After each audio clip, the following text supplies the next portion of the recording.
So currently we are backtesting, trying to optimize the option 2. Ito kasi yung pinaka-structure na ginawa natin na EA. So I call this EA as Uno.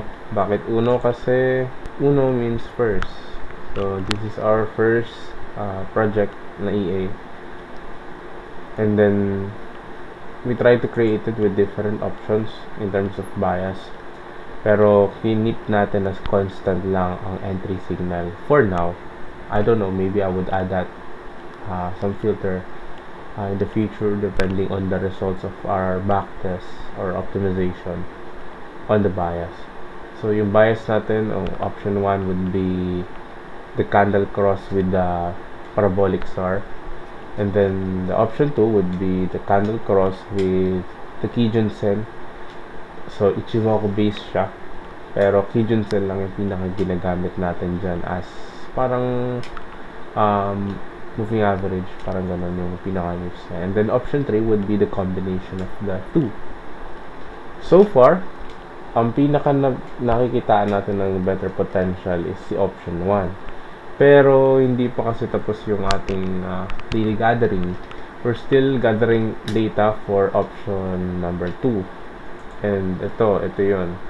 Mapapansin nyo, itong option number 2, we are currently at the profit maximization na backtesting. Makikita niyo dito, ang konti lang ng trades niya, and then ang laki ng drawdown niya. 3.36 to 4.25 yung drawdown niya. Although mataas yung risk reward niya, which is great. No, kaya umabot ng 13R to 17R, pero ang baba ng win ratio ng ganyan. At the same time, ayun, ang taas ng drawdown kasi nga more on loose streak siya. Pero ang pinaka tinarget natin for today would be this, no, 1.98 profit factor with 2.03. Isa yan sa naging data natin ngayon. Ito na meron 54 trades, 1.98 drawdown, and the profit of 3k something, 348.5. Yan, yun yung pinaka profits niya. And then ito yung pinaka naging result niya. So export lang natin to for dataset 2. We would consider this as dataset 2.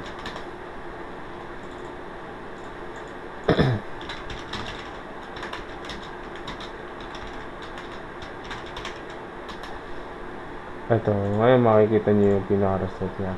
Observing upon the results, meron tayo dito win ratio of 48%. Considering sa mga previous natin, 48% is good enough.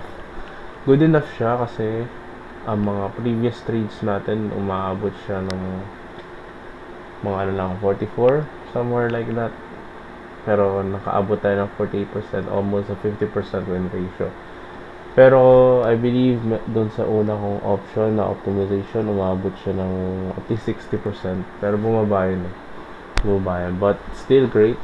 With 0.44 as Z-score and a 3,708 as net profit, which is amazing. Pero ayun, again, we will compare those results with other datasets kasi pwedeng sabihin natin ngayon na itong dataset na to is better without the context of the other results. Maganda mapag-compare natin siya head-on para makita natin kung ano ba yung talagang nag-work. So, ayan, sinisave lang natin yung mga inputs niya at saka yung mga results para pagka in case na gusto natin balikan or makita ulit yung result, then it would be easier for us to go back. Hindi na kailangan ng maraming bagay-bagay pa. Ito, mapapansin natin, meron tayo dito 1.85 with 7R, no, 7R.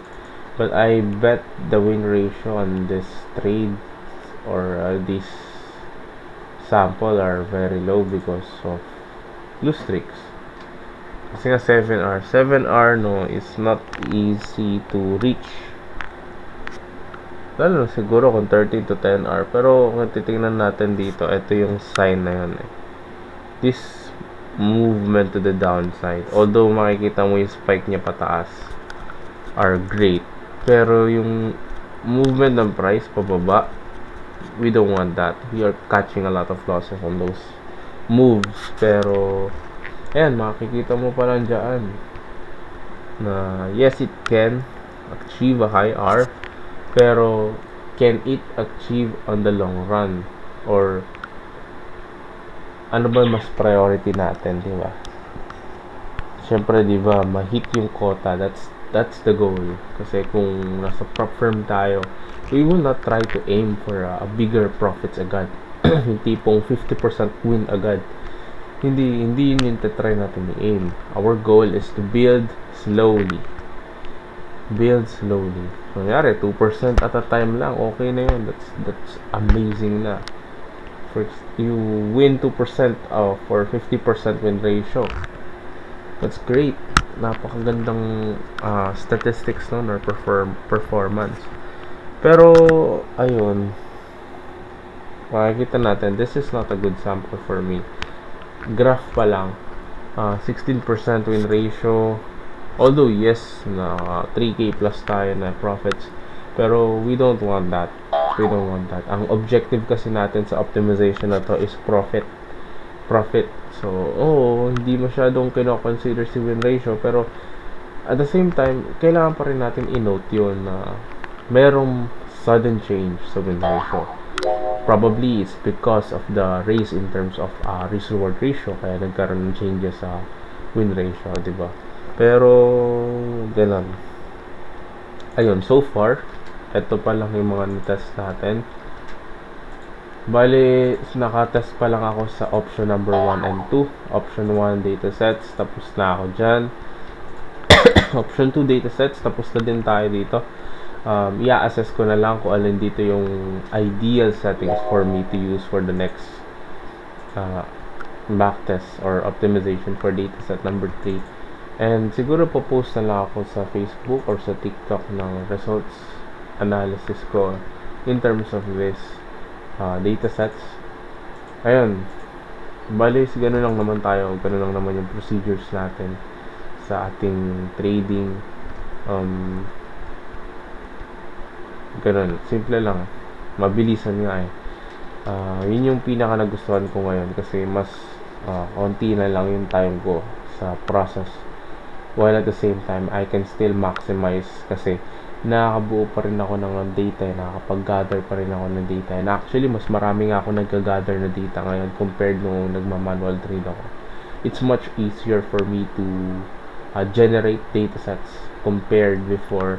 Pero before naman, mas hands-on ako in terms of the trades I took.